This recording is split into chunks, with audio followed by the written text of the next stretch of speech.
Hello, everyone, and welcome back to the Heroes Global Circuit. I think the layout's a bit screwed up here. I think because the Thailand finals is a bit long, if you can see on the stream. But anyway, Heroes Global Circuit Thailand finals happening right now. My name is Arctic Shadow. Thank you for tuning in this early morning or this Sunday. Hope you guys have had your lunch. If you haven't, go get some food.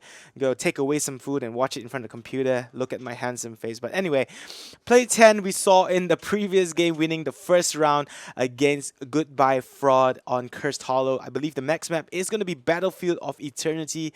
The draft has in fact already started, so let's go into it. Battlefield of Eternity is the map to play, and here we see Illidan being banned out. But what is interesting to me though is Tracer. Why is it banned out here? Illidan being picked up first, and they banned out the Sonya, so they banned out the hard counter to Sonya. So you do expect Goodbye.FrawD to maybe ban out the Abathur as well as the Tasada, something along that lines. But why is the Tracer banned out? Tracer has had a 0% winning rate throughout this entire competition that we've casted. He's only been available this week, of course. So we saw him play twice in Singapore. Yesterday, once in the Philippines finals, and then today. So far, she's had a 0% winning rate, which is interesting. But here, Play 10.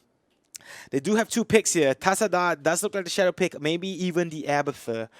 And I don't think Goodbye.FrawD is going to be able to deal with this lineup. It's just so insane. You banned out the hard counter in Sonya. You pick up the Illidan, and you shadow pick the Tasada. So it's going to be tough for them. It's definitely going to be tough for them. I don't know what they're going to do here. They definitely should have maybe banned out the Tasada instead or something along that lines. We'll have to wait and see how they actually deal with it. The map, of course, is going to be Battlefield of Eternity, guys. Again, thank you for tuning in. I saw some questions about next week's C tourney. The C tournament is going to be localized to each country, I believe.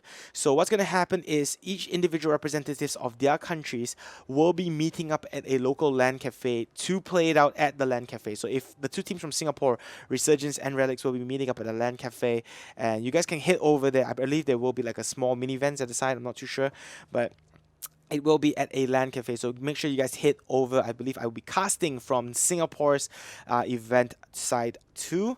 So if you're from the Philippines, you can find out the announcement where they're playing at. You can head over to the Philippines one. If from Malaysia, you can head over to the Malaysian one. So respective countries, they will be having their own events localized. So make sure you guys head down and support your team.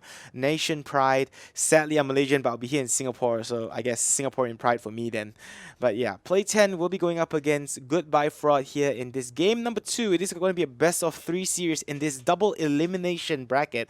This is the winners bracket right now happening. Play 10, if they win this next game, they will move on to the winners bracket final. So the draft is still going on. Just answering some of your questions earlier on that I saw in Twitch chat.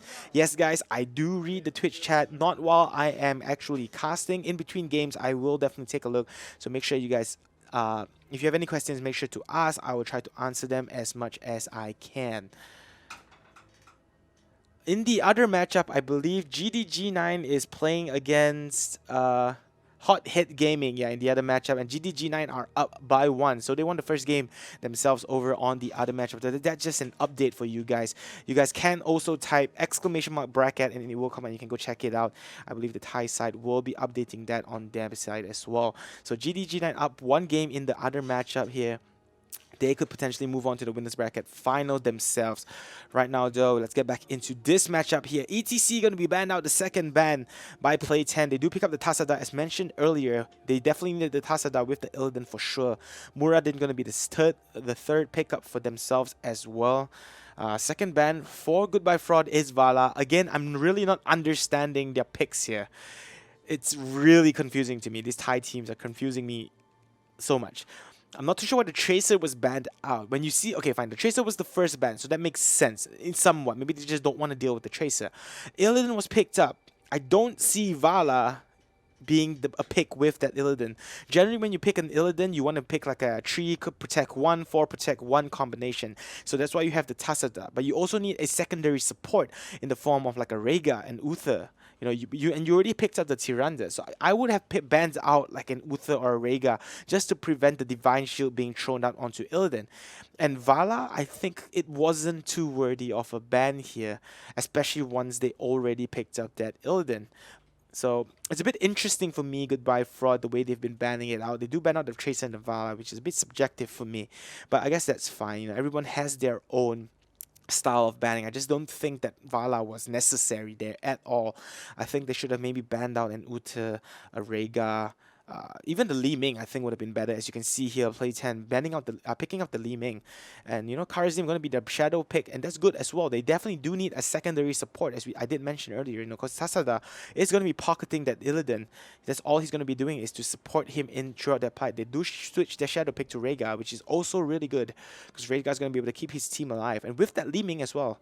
It's going to be really strong. Goodbye.FrawD, though, they are going to pick up the Lunara as well as the Johanna on their side. I think that's okay. Johanna should be the next best picked since ETC was banned. It does give a strong front line. Again, the only issue I have is that she doesn't do enough in terms of damage. But this time around, because they have the Illidan on play 10, the blind definitely will come into play. So that's fine as well. Iron Skin should be able to keep her alive.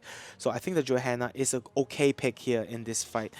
They will be able to blind out the Illidan, trying to stop his push a little bit. They are going to again go with a Tyrande solo heal, which is interesting. Generally, we don't really see many Tyrande solo supports because he's not meant to be played as a solo support, in my opinion.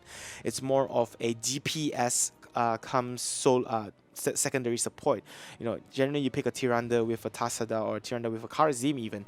You know, do two DPS supports. That would be a really good combination. But they do end up their draft. Round off their draft with that Zeratul. So Zeratul is good. I like the Zeratul here. The Zeratul will be able to go into the back lines and take out the Li Ming, take out the Tasada. So that's a pretty good, I think that's a really good draft. But overall, I still have to give this to Play10Lose11. I think they have the slightly more solid draft just because they have the Illidan Tasada combination. They have the Li Ming with the Muradin to protect her, along with the Rhaegar to provide the support as well. I think it's just a really, really solid draft. They're going with the dual support lineup with the double DPS, and Illidan in himself can tank out those tank out quite a bit of damage himself. Goodbye.FrawD, however, and I just have to mention they are spelling fraud wrongly. But yeah, FRAWD, they're ghetto, you know, fraud. But yeah, Zeratul, Johanna, Lunara, Tyrande, and Kael'thas going to be the lineup for them. Kael'thas, I think it's okay. It's not the worst, but I think it's going to come down to a lot of execution. When you're playing up against a team like Illidan, Tasada, and Play 10, who's so experienced, I think, again, you know, instead of the Vala ban, the Rhaegar, denying them the Rhaegar would have been a lot better. It did mean that it would have given them maybe the Uther or the Kharazim, but I think Rhaegar is just too strong as support right now to just openly give it to the opponents. But anyway, the draft is going to be done. For me, I personally have to give it to Play 10. Let me know what you guys think, though. Who do you guys give the draft to? Do you agree with my opinions? Do you agree with my point of view on the draft? And who do you think will actually win this game? Just in terms of draft, who actually won this? So make sure you let me know in the Twitch chat. I'll read that after the game, of course, as I mentioned earlier. But yeah, thank you guys for tuning in. This is the Heroes Global Summer Circuit. We are in the Thailand finals right now. Play10Lose11 up by 1 game in the winners bracket. First round against Goodbye.FrawD. The Thailand format is a little bit different. It is also the double elimination, but the global brackets are as well best of 3. So it's not the best of 1 where anything can happen. It is still, of course, the best of 3. So you still have chances to fight back. In the finals as well, it's not the rubber set format. It is going to be just the best of 5 with the winners bracket getting 1 game in hand, guys. So again, thank you for all of those tuning in. This is the Heroes of the Storm Summer Championships. You can see this is the global circuit Thailand finals. So we are trying to narrow down from 4 to 2 teams to represent Thailand in next week's finals. Just some quick shout outs to our sponsors. Razer, our official peripheral sponsor. Thank you so much. As well as XSplit, our official streaming partner. Without them, we wouldn't be able to bring you this cast. We also still have our Twitter shout outs going on, guys. So we will be doing this throughout the entire C tournament. So make sure you guys go over to your Twitter accounts, log in, and tweet at the handle HGC SEA. So the tweet handle is HGC SEA. You will be able to see your tweet feature like how you can see it at now. I think it's just a little bit buggy right now going out because I don't really see anything there. But HGC SEA is the Twitter handle to tweet at, and your tweet could be featured. Okay, guys? So make sure you head over, tell us about your opinions, shout out to your favorite teams, to your favorite players, to your mother, your father, your friends, whatever it can be. Shout out to me if you want to as well. So on the blue side, we have Play10Lose11. Lily is going to be on the Muradin. Coupe is going to be on Li Meng. Kichiruk is going to be on the Rega. Freedom on Tasada, and Scarecrow is going to be on the Illidan. So after a few quick skirmishes, we do see the red team in fact backed off. Tss is going to be on the Zeratul. I like his name. It's like Tss. Queasy Ooze is going to be playing the Johanna, who in fact actually goes to the top lane, which is interesting. I wouldn't expect him to go to the top lane. Bottom lane though, we do see some action happening here as Keotas just gets bursted down. That was crazy. The Li Ming burst along with Illidan just coming and slashing and dashing those with their slashing strikes. He just gets taken down just like that. Keotas will be the first casualty for the red side. So Gulatin is going to be on the Tyrande. Pinkie Pie, I really like his name. Pinkie Pie on the Lunara. As well as Rihanna's little sister, is going to be on the Keotas here. So top lane, we do see the Zeratul now going in on the Tasada, maybe. No, they will not be able to kill him, in fact. Actually, I do think so, because he does have the dimensional shift to get away. So Zeratul, you might want to apply your efforts to the bottom lane instead. Lily is, in fact, dropping really low. He's going to get healed up by the chain heal. Of course, Illidan is going to spot out the Zeratul. Really sharp eyes there. Zeratul will be able to blink away, of course, and he should be fine. Totem was thrown down as well just to slow him out, but unfortunately, he was not able to get that. So really sharp eyes here by Scarecrow. He is going to get spotted out by the scout there, of course. With a little wispy thing. Rizana, Flame Strike, and the Tornado.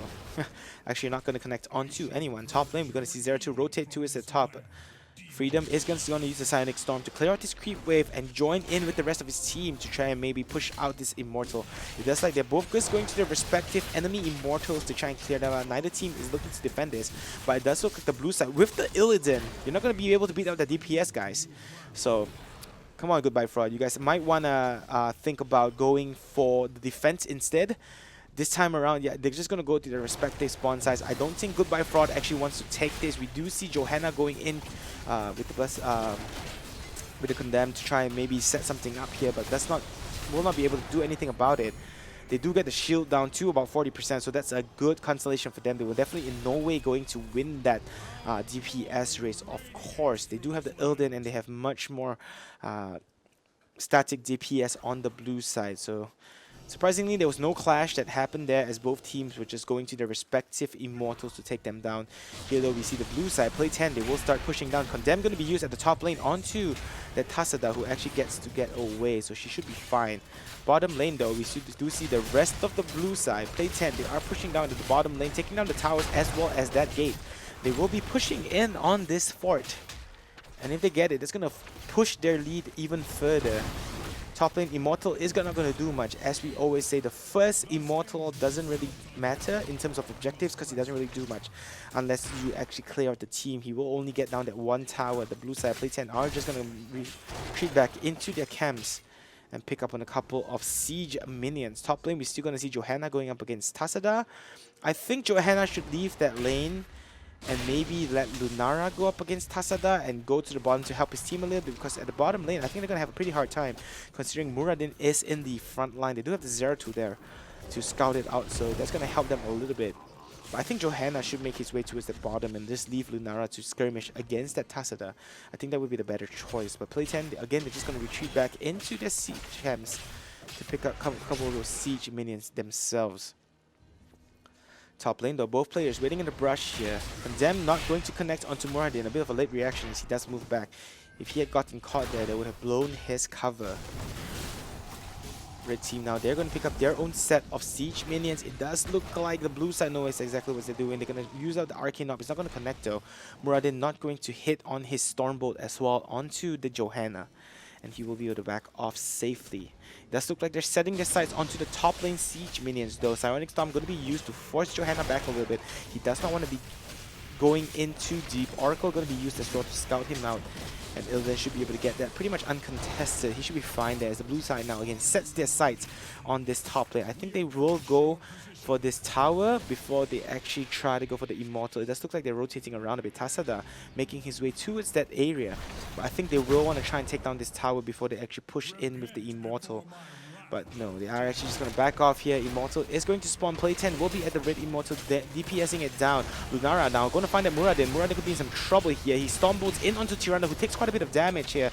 Coupe dropping low as well, narrowly missing out the stun by the Immortal. Muradin should be fine for now. Here comes the kill task though. Damage is available. Condemn going to be used to pull in 3 heroes. But no connection and no follow-up. Muradin in the background is still harassing that Lunara. He's taking quite a bit of damage. DOT, he in turn turns around.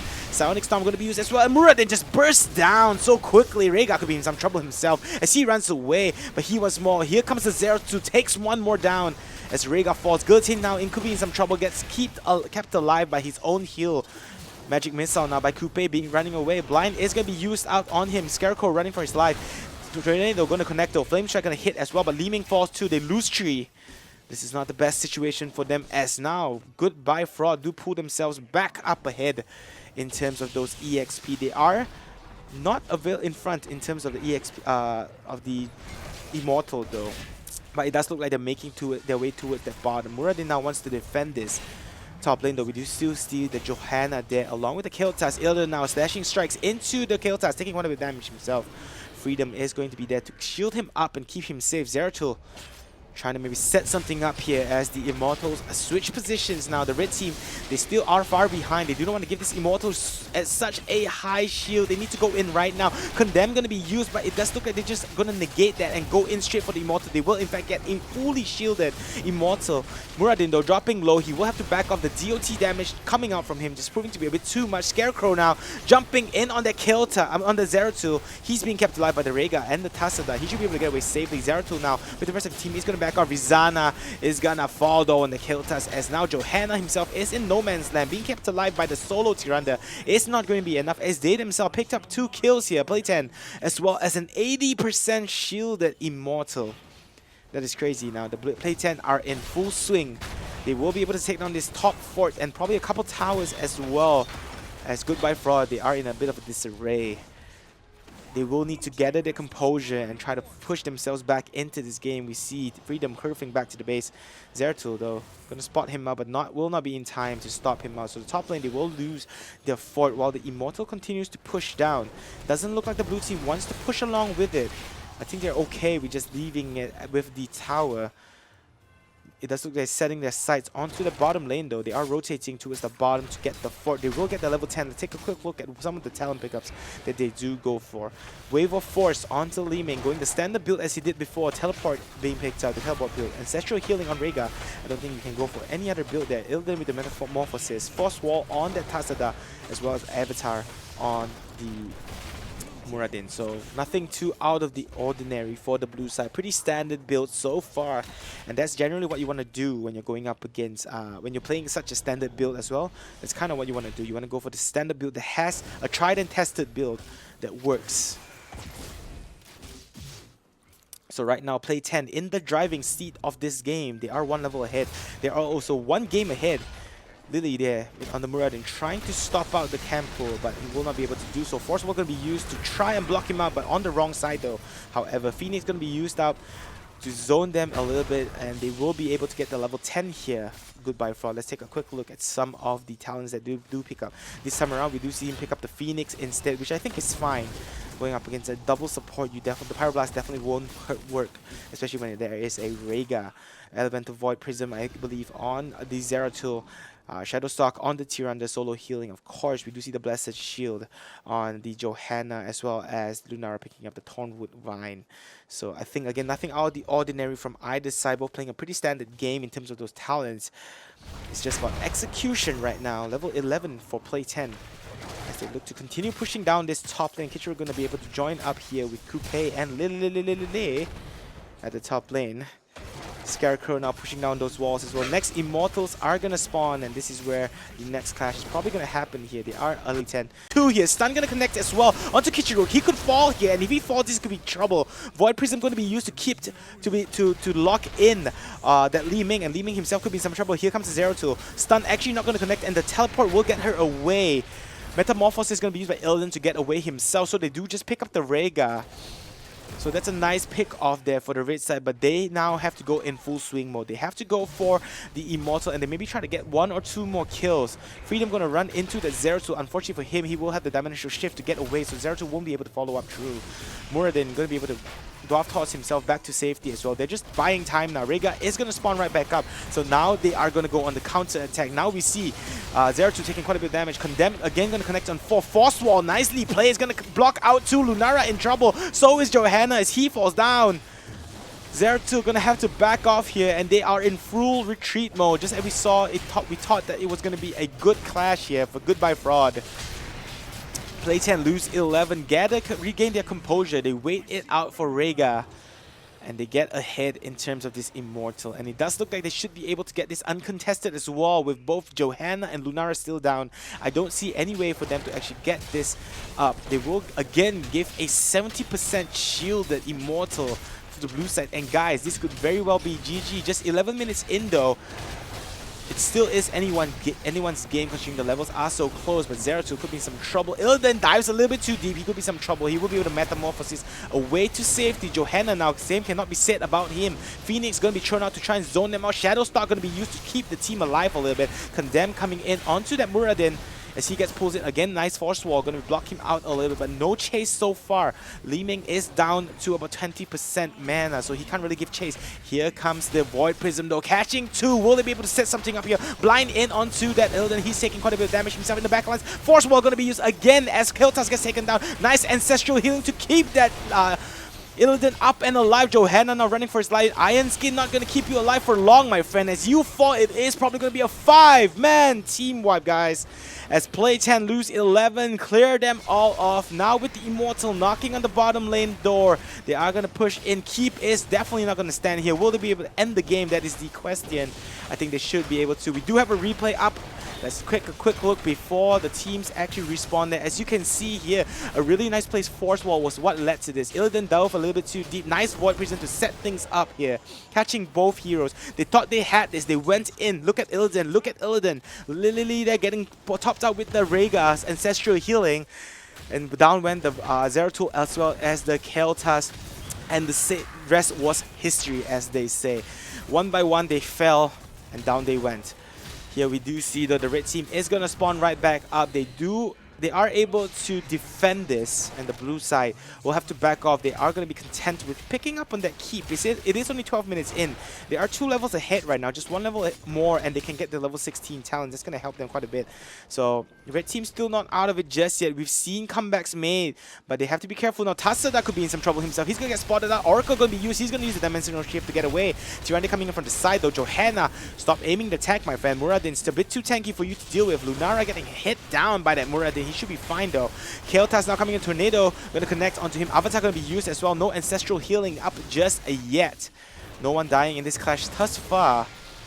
As the blue side will have to back off Illidan. Now he wants more though. He dashes in onto that Tiranda. He could be in some trouble himself. As now he takes away the Void Prison. Gonna connect on tree though. Illidan, the sole person out of it. He has to maybe walk in there. Metamorphosis is gonna be used. Force wall blocking out the Johanna. Condemn not gonna connect onto anyone, but Coupe is going to fall. Tiranda gonna die to the Illidan though, as he's just dashing away. Muradin goes in. Will be unable to get the Lunara as he gets back behind the walls. Force Wall going to force them back as well, so they lose 2. They lose the Keltas and they lose the Tiranda as they back off. They do, however, lose Li Ming on their side.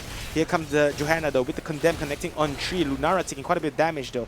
Illidan, does he want to try and finish him off? The blue side will be able to get that camp. Red side, Goodbye.FrawD will not be able to stop that. So after all that, the game is still very much alive for both teams. Of course, Goodbye.FrawD are in a pretty awkward situation themselves. They do have the bottom lane to deal with, constantly being pushed out. Play10Lose11 are definitely in the driving seat right now of this game, but they are very much not out of it yet, Goodbye.FrawD.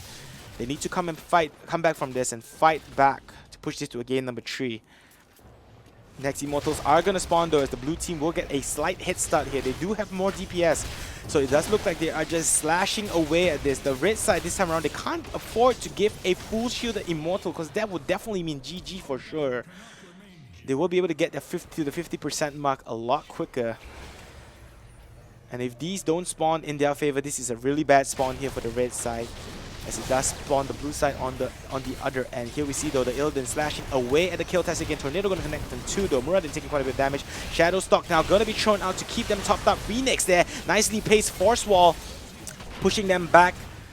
Blue side will have to back off a little bit. Zeratul in the backlines trying to pick off the Li Ming. Here comes the Illidan though with the shield from Tasada. He's able to slash and dash away. Pinkie Pie dropping real low. You need to get out of there. Johanna in the front lines. Iron Skin going to be procced up. Illidan though going to finish off that Lunara. Unfortunate for him there, as Illidan just so ballsy. Void Prism going to be used, only catching the Li Ming. However, as the rest of the red team is going to have to back off. Johanna not going to be able to survive. The Ancestral Healing going to pop Illidan right back up, and Li Ming with the resets blinks in, takes them down. 2 kills for her, 3 for her. And the core, in fact, will probably go down. It is probably going to be GG here, as the blue side will push on. They Play10 will take this convincingly 2-0. GGs are being called out. A bit of a BM there. Lee actually saying GG first before the opponent. So, but anyway, it is in fact going to be a GG, as Play10 will win this game as well, pushing themselves into the winner bracket finals. We do have a replay available, guys, so let's see what happened in that last clash. As you can see, a Pinkie Pie just dropping really low, and Illidan just playing so ballsy. He dropped really low. Lunara shouldn't have come back. Metamorphosis was used. He jumped in, killed off the Lunara, and the rest of the team were actually doing quite good in running back. They got the Void Prism on the Li Ming, as you can see there. But then he got his resets off. As he just got out, he blinked in here. As you can see, he got his resets, blinked in, killed off the kill task. 1 kill, 2 kill, and then finishing off with the Illidan onto the Tyrande. And again, the rest was history, as we said. And it is going to be GG, as Play10 win themselves and push themselves to the winner bracket final, putting again 1 foot forward in terms of getting themselves into the C Regionals. They are now 1 matchup away from securing the Thailand slot in the C Regionals, guys. So if you're just tuning in, this is the Heroes Global Summer Circuit. This is the Thailand finals happening right now. You just witnessed Play10 getting a 2-0 defeat, win over Goodbye.FrawD. Greed 1. You mean the other one on the other game? Okay, sorry. I was just getting a confirmation from the admins. I think GDG9 won their game as well, so they will be moving on to the winners bracket final. But I do believe we are going to be going for a short break. The Thailand side, they are at the LAN Cafe, so they do have a short lunch break, guys. So this is the time for you guys to go out and get your own food. Come back in 30 minutes though, because the action is going to continue here on the Thailand finals, as we try to find our 2 representatives for the Thailand in the Thailand finals for C Regions next week. My name is Arctic Shadow, and stay tuned, guys. We will be right back. Down, gets taken down. Mortar Punisher jumps in. Down goes the troll in the backlines as well. I think this is GG, guys. GDG9 just having a huge hold on this game. Punisher hitting away at that keep. They will not be able to defend this, I assume. Punisher now hitting away at the core.